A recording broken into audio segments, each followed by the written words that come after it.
अस्सलाम वालेकुम dear class 6 students. I am teacher Waqar Yasin from UPS Turkpura. प्यारे बच्चों, गवर्नमेंट लेसन को हमने कंटिन्यू किया था पिछले वीडियो लेक्चर में और आज भी हम इसी को पढ़ने जा रहे हैं आगे। प्यारे बच्चों, हमने पिछले वीडियो लेक्चर में पढ़ा था कि वुमेंस की एक मूवमेंट चली थी सफरेज मूवमेंट के लिए, राइट टू वोट के लिए, और सफरेज का जो लिटरल मीनिंग है वो है राइट टू वोट। और इसके बाद जो अनफेयर स्टीरियोटाइप्स जो हैं क्रिएट किए थे वुमेंस के लिए मैन यानी आदमियों ने, तो उसके जो नताइज हैं वो बुरे निकल रहे थे और वुमेन्स जो हैं वो काम करने के लिए आगे आ गई जब वर्ल्ड वॉर चल रहा था, जो कंसिडर किए जाते थे कि वो सिर्फ आदमी कर सकते हैं। और वुमेन्स ने खुद को ऑर्गेनाइज़ किया, ऑर्गेनाइजेशन बनाई और बहुत सारे अलग अलग वेलफेयर के काम किए इस दौरान।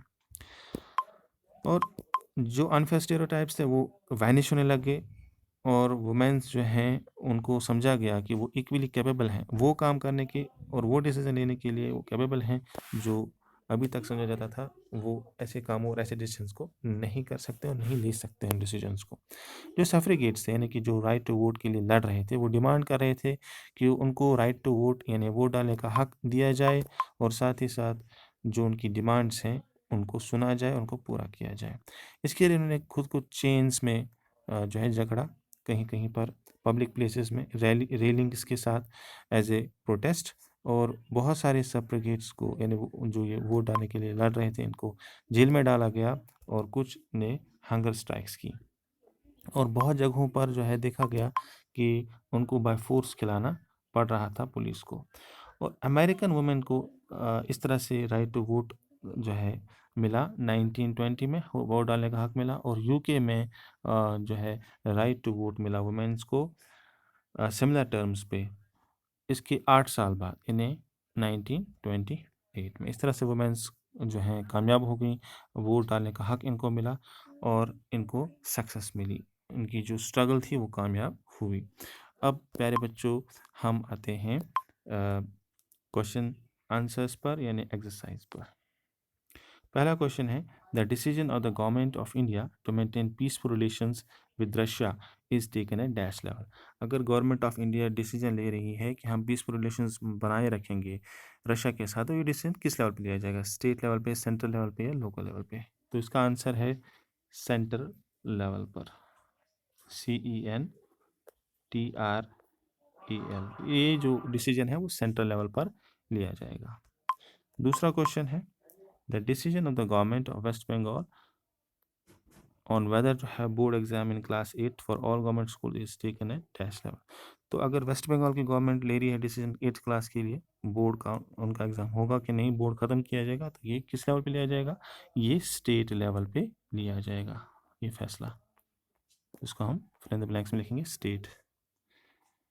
क्वेश्चन नंबर 3 है the decision to locate a common well in a particular area of the village is taken a dash level. अगर डिसीजन लेना हो कि एक कॉमन वेल जो है सबके लिए बनाया जाए, तो ये जो है डिसीजन विलेज पे लिया जा रहा है, तो ये इसके कौन से लेवल पे डिसीजन लिया जाएगा? तो आंसर है local level. Question number 4 what do you understand by word government? तो चलिए इसका आंसर हम देख लेते हैं क्या है। गवर्नमेंट कैसे कहते हैं?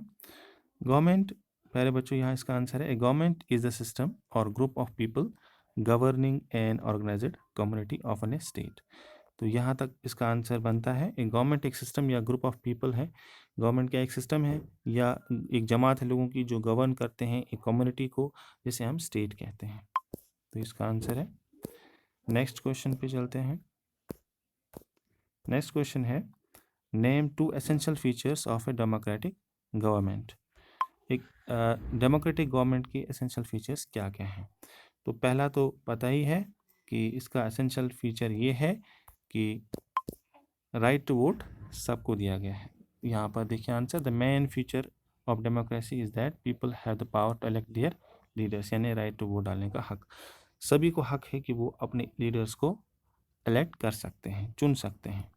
दूसरा फीचर जो है वो ये है कि लोग जो हैं वो पार्टिसिपेट करते हैं, people participate in the making of rules और लॉज। लोग डिसीजन मेकिंग प्रोसेस में हिस्सा डायरेक्टली या इनडायरेक्टली ले पाते हैं। तो ये दूसरा एसेंशियल फीचर है इसका। लास्ट क्वेश्चन है question number 6, what do you mean by, इसके बाद एक और क्वेश्चन है, sorry, universal adult franchise. Universal adult franchise क्या होता है? तो इसका आंसर है यूनिवर्सल अडल्ट फ्रेंचाइजी जो है, it's a kind of power given to the people to elect their leaders. तो इसे हम यूनिवर्सल अडल्ट फ्रेंचाइजी कहेंगे। Universal adult franchise is a kind of power given to the people of a country to elect their leaders। तो इसका answer है। Next question है, what is monarchy? Monarchy किसे कहेंगे? देखिए इसमें हमने टाइप्स ऑफ गवर्नमेंट में ये पढ़ा था, यहाँ पर आप देख लीजिए आंसर है। The monarch has the power to make decisions and run the government. The monarch may have the small group of people to discuss matters with, but the final decision making power remains with the monarch। तो monarch जो है ये decision लेते हैं, इनके पास power होता है और ये गवर्नमेंट एक तरह की चलाते हैं। मोनार्क जो है ये स्मॉल ग्रुप ऑफ पीपल पे ये मुश्तमिल होती है, कंसिस्ट करती है लोगों को, छोटे कुछ ग्रुप ऑफ पीपल को, और जो डिस्कस करते हैं मैटर्स। लेकिन ये सिर्फ डिस्कस कर सकते हैं मैटर्स, लेकिन फाइनल डिसीजन जो है वो किंग के पास रहता है या क्वीन के पास रहता है, वही फाइनल डिसीजन ले सकते हैं। तो इसे हम मोनार्की कहते हैं। तो प्यारे बच्चों, ये था आज इसका आखिरी पार्ट गवर्नमेंट चैप्टर का। इसमें हमने एक्सरसाइज भी आज कर ली।